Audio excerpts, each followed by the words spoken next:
Hey there folks, and welcome to the next GT7 Showcase of Update 1.63, which we got 5 new cars to showcase and like 8 engine swaps or so, 8 plus engine swaps. I would say maybe 10 technically. But anyways, let's start off with the first vehicle that we have, which is the Toyota Land Cruiser FJ40B 1974.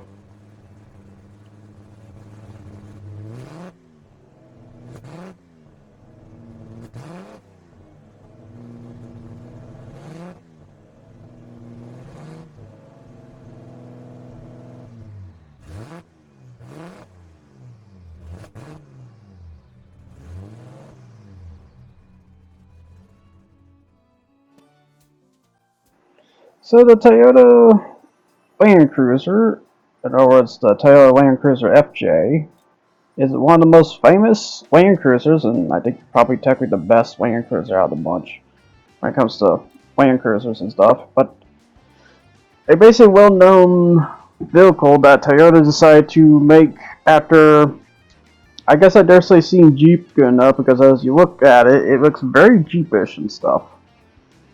Its engine it has is an inline 6-cylinder, and then the motor just says F Land Cruiser. That's all it says for the engine model. That's a little weird. But yeah, I did not full tune this. I did partial tune, enough to hit, matter of fact, microcar speeds, but no doubt this could probably hit pedestrian speeds, maybe even sports speeds, in terms of styling I have done recently. Considering I have a big old thing to say in the future here. Yep, that's about it for the parts you can do. You can do a crap of things to it at the end of it. You got 3 weight reductions. Now, for the rims, you have a 15-inch, which are basically just the basic rims, and then you have, if you do like custom rims, you can strangely make them new donk levels of rims. I don't know what to say at the end of the day. Who wants to make a gangbanger? This thing goes. But yep, you can change the front, have the nice off-road style bumper, or you can have the basic big black square one. Or you can change how the light can be on the side of the vehicle at the end of the day. Your choicing. And then for the rear, I don't know what the third option does, to be honest. I just know it's the rim, but or it just re-puts the tire, but I don't know what's missing at the end of the day. That's the one thing I tried to figure out on that one. And then for this, you can also do a roll cage, which it's kind of crazy to say, but it's technically okay to have a regular roll cage because the passenger seats in the back are sideways, just so. And then you have hood pins, which yeah, initially has no hood pins. Shockingly, some cars usually don't come with hood pins. It's usually just a latch. They do. But yeah, for this case though, it has that. But yeah, this I tried to figure out. It's like, oh, where's the tow hooks at? And then I realized, like, wait, I think I see it, like, right there in the rear. Yeah, if you look at the rear very closely, you can see it pop in and out there. But yeah, they're right there, in the back. And then light balls go with the orange, because they're normally orange. Go with the better lights. And then license plate, I went with the Type B, because the other ones are kind of weird in terms of choice. So you have that like right there in the front, and you have this on the mid left, a tad, and then you have the front grill, where you have a square grill instead of a round grill and stuff. So yeah, on to the Sunday Cup, because yeah, I might as well drive this here at the Sardiga Road Track C Reverse. Which, as the saying goes, I am driving the Toyota Land Cruiser FJ40B 1974, which is a fun vehicle. However, this event treats it like crap, though. Because as you can see, I'm on sports hard tires. I wanted to be on comfort sauce, but I kind of can't for this event.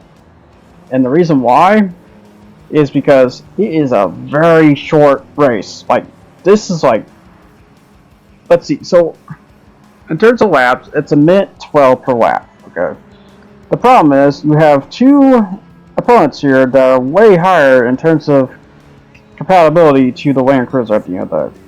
Because the Land Cruiser should technically have been the classic one, but they technically made this event in mind for the RAV4, even though I have a better spot for the RAV4 at the end of the day. A much better spot for it, because that, I will say, the RAV4 does wonders. The Land Cruiser, I guess I should have done pedestrian speeds, because this just tells me this was too slow for the competition at the end of the day. Which not surprised, but I made this in mind for microcars at the end of the day, so it's like, okay, let's just put better tires on. And such. So, because yeah, like I said, you could probably do pedestrian speeds with this, which when I say pedestrian speeds, I mean 155 a minute. Heck, you could probably do sports speeds with this at the end of it. But yeah, the Land Cruiser is definitely a wonder of a car, and it really shows for its crazy reliability. Because from what I recall, that thing is not only very durable, but it's also, I believe, bulletproof. From what I heard from that one. I could be dead wrong, but I know for a well fact that vehicle is very reliable. And yeah, it takes a lot of cues from Jeep at the end of the day. Because aerodynamic tail at the end of the day just ripped off Jeep a little bit. Just a tad, not a whole lot. Because I'll say, at least, because yeah, this is one of those cases where, yeah, they did rip them off at the end of the day, but hey, you know what? It's better. Because look where Willie's Jeep is at nowadays, to be honest. Because this is just better. This is like way better. As a matter of fact, there's a successor to this called the Suzuki Jimny, funny enough. Because if you look at the Jimny and you look at the Land Cruiser, you notice there's a semblance going on there. And such. But that's it for the Land Cruiser at the end of the day, sadly, because this is a very short, crappy race at the end of the day. You'll definitely be seeing this more often, though, I will say. There's a bunch of special events dedicated to the Land Cruiser on top of it from weeklies, so be on the watch for that. So now on to the next car, which is the Mazda Spirit Racing Roadster 12R 2025.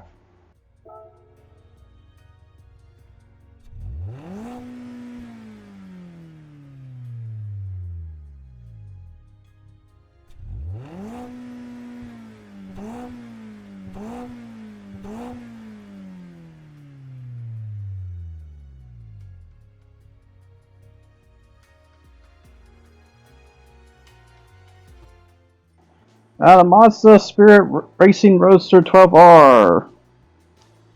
Yeah, you can't really do jack crap at the end of the day with this car. For $130,000. Because yeah, I forgot to mention the price for the Land Cruiser in case you're wondering, it's 40 grand. In fact, there's a special color model going on in the auction one. Because yeah, it's in the auction house. But the Mazda Spirit Racing Roadster 12R is in the premium shop for like 130 grand. And what do you get is not a good Mazda Roadster, I'll tell you that much. It's not really that good. It has an inline 4-cylinder like the regular Roadster. You can add a wide body, but I kept it basically pedestrian speeds at the end of the day, I believe. So I went with that because you really can't do much with this car at the end of the day. It's really basic. It's pretty freaking disappointing, to be honest. It feels like I should have been able to upgrade this at the end of the day, but no, you can't upgrade this. It's just a club-made car at the end of the day for their club, which is the Spirit Racing Club. Which, yeah, it's nice and all, but like, really Although I will say, this is probably the final Miata, I will say, of all the additions and stuff. Because Mazda is going to turn around and collab with Toyota with their GR86 and make a collab motor between Miata and GR86 now. Potentially. It could be wrong, but who knows. But yeah, you can add like a wing, rims, whatnot, roll bar. There's not really a whole lot going on to it at the end of the day. It's basically just like the regular base model. Besides the special spoiler you get, that's really it, what it's got going on besides whatever offerings it has. You have like lights and stuff at the end of it, and you know, here's all this stuff and crap, and you know, it's like not really good, but it's there for your convenience. You know, that's what it kind of feels like at the end of the day about this car because it is a D to me instantly. So off to the Cuppets 4, which is the Japanese F4 Challenge 450. Yeah, 450 at Suzuka Circuit. Yeah, we're doing that then.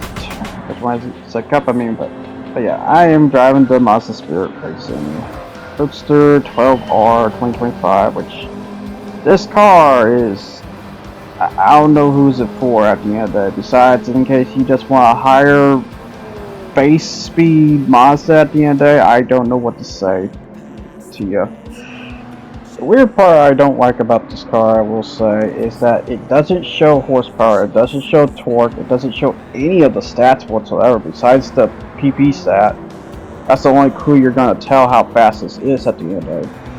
Which, all I can kind of say is that this kind of really does a slightly faster Mazda Roadster at the end of the day, which I'm just going to say, if you want a faster Roadster, just go get the Roadster and upgrade at the end of the day. This is just, I don't know who's it for at the end of it. I guess collectors, I guess? Something? I don't know. Unlike the Skyline Z Tune, this is not really special to me at the end of it. Besides, oh, that's nice front stripes. That's really it. What's going on here? That's really it, though. It's a bad part. I just say it's not a bad car. It's just, I just don't know what to say to it at the end of it. It's like, it feels like this was supposed to be going to be a good car. No. Instead, it's just kind of a basic club, or cup car, I should say. But it's faster than a club, I'll say that much. Because I do consider 130 miles per hour the club, while 155 a cup car. I guess to say, at the end of the day, though, what this feels like, you're just driving the Mazda Spirit Roadster to victory, as it beats a Fairway Z300Z, even though it doesn't beat that at all, I will say, because if that had sports hard tires, that would wipe the floor out of the Mazda Roadster. Let's say that now. It doesn't have sports hard tires. This does, though, and it comes with it. Heck, it's better. It costs 130 grand. For God's sakes. Even though I feel like you can clearly probably make a better deal with the Mazda Roadster. I thought about making a special episode compared to regular Roadster to this, and just see like how better could you make a regular one to this at the end of the day. That just tells you how bad of a up. If this actually costs 130 grand in real life, no thank you. I'll just go make a fake one. To be honest, I'll support your cause, but I'm gonna go make a fake one, to be honest. Because that's just how bad. Like 130 grand for this. Like, I get it, it's already built for racing and everything, but it feels like you could make one and make it cheaper than this at the end of the day. So 130 grand. Like, holy crap. I mean, it has special gauges, I'll give it, I think it has special gauges. I think that's the one that it has going on there, I will say. But yeah, it has like a whole story race of it beating the Fairway Z300Z, a car that was in the 90s and was considered very technologically advanced at that time for a rear drive. Which kind of is, but against a Mazda Spirit R, which is like 30 years later, like, it should beat the Fairway Z, to be honest. You would think, but then again, if you just, like I said, if you turn around and put sports hard tires on that 300Z, it'd probably be a different story. It has to be a different story, I'll tell you that much. There's like no way. That car is pretty fast for its own foot as well. It's just kind of weird, just out of all the choices, like, okay, so you make a car that's probably, I don't know, maybe 150, 180 horsepower here, because this feels like 180, I think. So how light trim this feels at the end of the day. I mean, I guess what you could do, in case you want to try to understand its horsepower, you take the regular one. You see how fast it goes on Special Stage Rope X on downhill incline, and then you try to match the regular one with that one. At the end of the day. At least the one good thing, at least it drifts. At least that's a good part. I'm saying there. That's the one thing you get.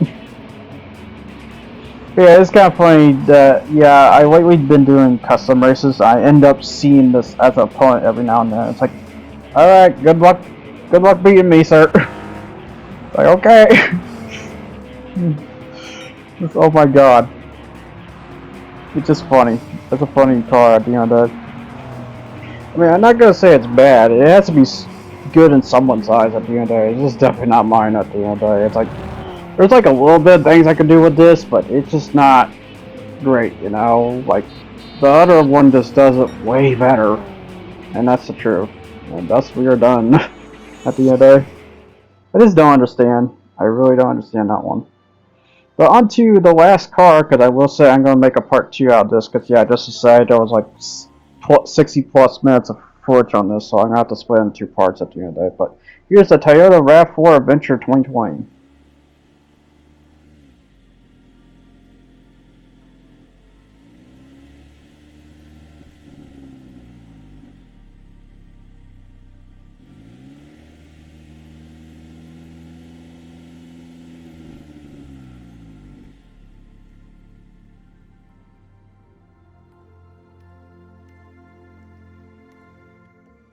Okay, so the Toyota RAV4 Adventure is a very interesting SUV, I'll say that much, because it's supposed to be CVT, but it really doesn't act like CVT at all. Unless maybe I'm supposed to put on the stock transmission. Otherwise, you stick a race transmission, it has gears. So it's like, okay, so what is the CVT part then? Because I really don't understand at the end of the day. But at the end of the day, it's just a fun, very fun, surprisingly SUV. Because like I said, very good SUV in regards. The RAV4 is definitely one of the good ones Toyota has made so far. I know a lot of companies make a crap ton of SUVs and they're mostly bad, but this might be one of the exceptions always. Thank God. Has an inline 4-cylinder, which I think normally like 200 horsepower. You can crank it up to 401 horsepower, which it is. Or no, it's a bit more than 401, but it's up there. I'll say that much. But you can crank that up pretty good. And I add a wide body to this one because this one's gonna do the turbo event in a bit here. So it's gonna be hitting that 200 miles per hour. Which is kind of funny because this is based off my old 200 miles per hour, so it could be a lot less horsepower, I will say. Because then I have one part I need to fix up in that case in response as well. That means I gotta do that race again. But yeah, anyways, here's the rims you could do at the end of the day, which is, I mean, about kind of the same as the Toyota Land Cruiser, I would say. You can new donkey or anything else. So if you want a gangster Mazda, there you go. For some reason. But yeah, you got an additional front bumper with additional lights, which those lights do function when you turn on the lights and stuff. So they're not just there for show. You can add a, God, what are they called? Like rain covers or rain side covers for your SUV too. You can also add a rear skirt to it, and you can also add a different spoiler with a flip to it at the end of it, a duck flip. Then you got hood pins, of course. And you got tow hooks, but yeah, 2 tow hooks too. You can do with that. Very odd. Roll cage. You can just have the regular, which I might as well just go with the regular. That way at least someone could still fit in the seats.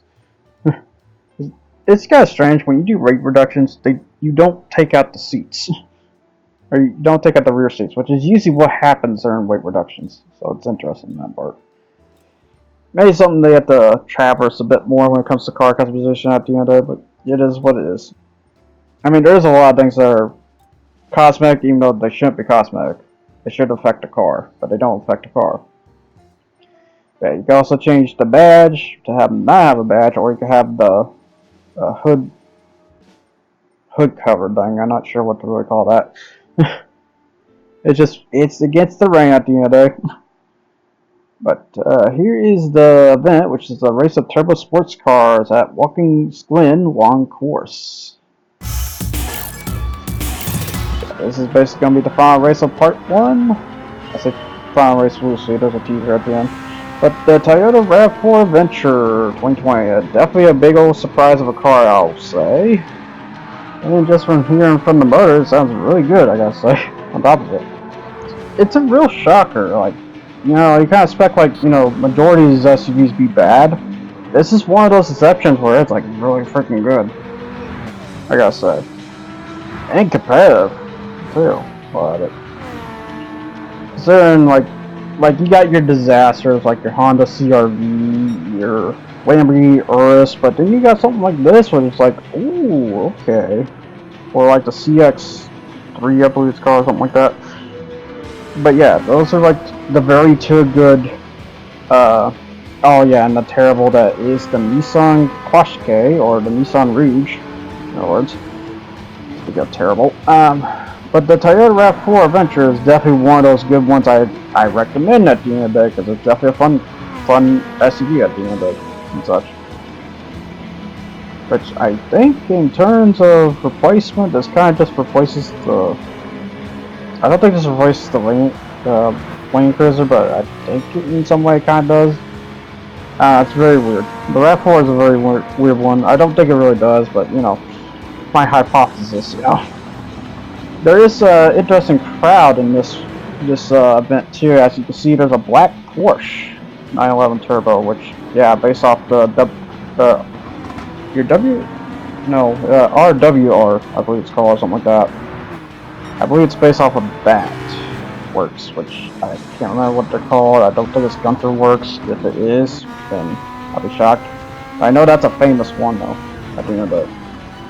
That's one of the most famous tuners besides Top Secret, Bellside, you name it. You name it and it's probably there. Yeah.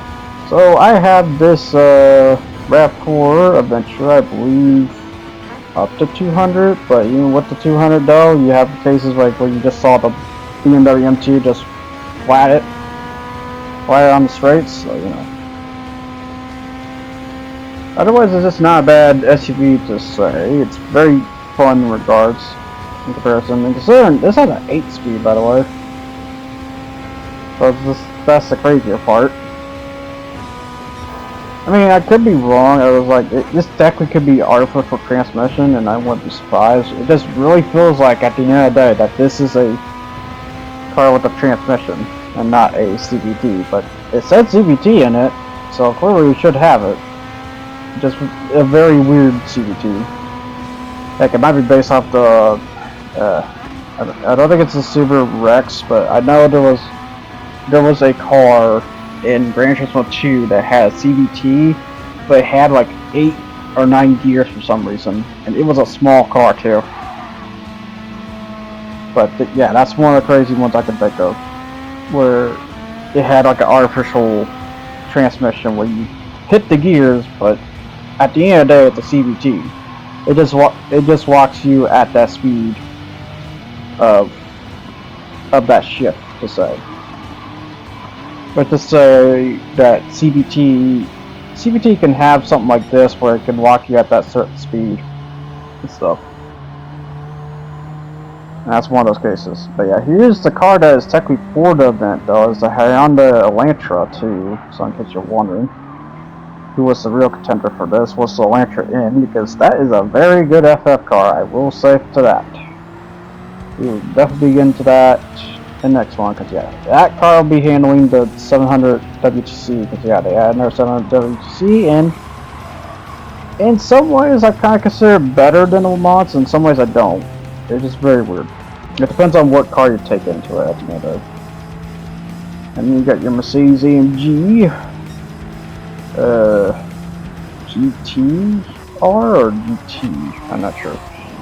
It's probably GTR technically, because there's like two versions of GTRs. One with the funky spoiler, and then this one, which I don't think that's the funky spoiler at all. Then you got M2 Competitive Zone, the one that replaces the M3, which makes me wonder when they're going to add the new BMWs with that weird pig snout of the front, I gotta say. Cause yeah, I'm surprised they haven't added any of the new BMWs yet with the weird pig snout. Instead, they had the nice suave looking ones before they got destroyed in design. Because for some reason BMW thinks that was a good design nowadays. And they're still doing it, is the worst part. It's like, do you not want feedback, or are you just gonna keep making these weird pig snout fronts reels at the end of the day? It's like, okay. And then you got the Civic Type R, FL I believe. And then the classic Super RZ that you'll see basically everywhere throughout these events in most of the cases. And the other one too, which is the blue one. And then you got another Mercedes AMG, which is the one I've been fighting at for the spot. But not surprised this guy's fast. So, and then again, the AMG is a supercar, so you know. In other words, a super coupe. So I wouldn't call that a regular coupe. Call that a super coupe. It's a fast coupe. It's kind of weird because you'd think that's like the SL, the SLS, but no. It's strange, but the Mercedes AMG is technically different from the SLS, even though they share like a similar body going on there. They are completely different. But yeah, it was always weird when it came to the weird transition when they made this one in comparison to the other one. But if it's a massive step up, then so be it. Oh, there's the MC Pura. Oh wait, I said its new name, I mean MC20. Yeah, that got a name revision for some reason. So instead of called the MC20, it's called the MC Pura. I think it's because they're trying to deviate from the MC30 or something like that, or whatever that one was called, which is kind of funny because that MC30 was an Inza Ferrari that was built in my racing. The FXX before the FXX, in other words. Oh no, MC12. Not 30. I was being stupid. But yeah. Yeah, I believe that's the Gunther Works, if I recall, the RWR. Which is a crazy tuner, if I recall. Sadly, I heard one of them got destroyed at Laguna Seca way back. In the process. Hopefully that got remade, this thing goes. Yep, and then you got the legendary, the reason to buy car, the Z-Tune, even though I will say $4 million, you better fork that up. That's the only problem about that Z-Tune. That was a... But it makes sense, though. Because at least it's a very high tune Skyline. That you can go crazy with that. But I will say that one is technically a step up from the regular R34. If anything, that's the R34.5, you can call it. If it's MC20, which yeah, I'm not surprised that MC20 is trying to get up here because he is a fast car. He's definitely another supercar in this case.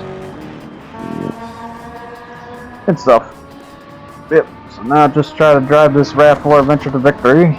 The only advantage I have is basically racing hard tires at the end of the day. Yeah, they have a very well massive speed advantage, I will say. So they'll be coming. They'll be coming. Especially that MC20. I know that MC20 all but like no tomorrow. And stuff, and then you got... Yeah, nah, that's really about it. The MC20 is usually the fast one to deal with. Luckily, he sits in the far back, and you know that's what technically the Civic in the freaking Sprinter Trudeau should be in that one event, but you know, because yeah, for some reason those two were just way up there every time I would reset it. Because yeah, you can reset the roster to see if they position further back. They don't at all. So that's the stuff. Let's get into the end mark here for the first part. Cause yeah, I'm gonna have to do 2 parts because yeah, overall it's like 6+ minutes of footage, and I'm gonna showcase the engine swaps on the next one and stuff. I will say I will toss one teaser engine swap because, for example, the Toyota Land Cruiser did got engine swap. But now I'm just having fun, just drifting this RAV4 because yeah, it's just a fun SUV at the end of it. It's kind of shocking. I mean, I'm not saying all SUVs were bad, but there's definitely a huge abundance of problems when it comes to SUVs. Besides it selling like crazy because their mom wants it for, you know, like everything. Basically. Because it does everything. It simply does everything what a person would need it for. You know, they'll never use it for off-road means. But here's the end teaser, which is a Land Cruiser for engine swap has the Rampage LS7 motor, if I recall, which I'm just going to say this motor's not that good, but in case you just want to be a nut job, here you go at the end of the day. So yeah, that basically ends that for this video. I thank you all for watching, and you guys take care. I hope you enjoyed what you've seen, and until then, ciao.